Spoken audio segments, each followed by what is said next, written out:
কোথায় আসলি এবার তো বল। এবার ফাইনালি বলি যে আমরা কোথায় এসেছি। আমরা কিন্তু এসেছি উড়িষ্যার মানে বালাসোরের মাই ইকো ক্যাম্পে। এখানে কিন্তু আমরা আগেও এসেছি, তোমরা ভিডিও দেখেছো। আর প্রত্যেক বছর আমরা একবার করে আসব। এতটাই এত সুন্দর জায়গা, সত্যি তাই, আর এতটাই বারবার হবে। পছন্দের জায়গা, এই জন্যই কিন্তু রিপনের বার্থডে সেলিব্রেট করতে আমরা চলে এসেছি এখানে।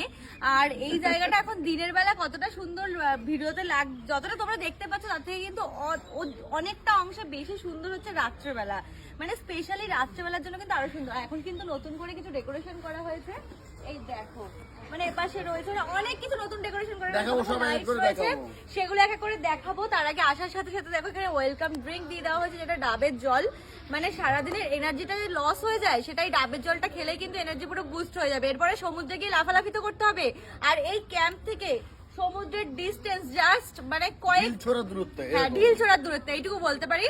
একটুখানি ফ্রেশ হবো, তারপরে সবাই মিলে কিন্তু আমরা যাবো সমুদ্রের পাড়ে। তার আগে চলো ওয়েলকাম ড্রিঙ্কটা এনজয় করি আর একটুখানি রিল্যাক্স করি।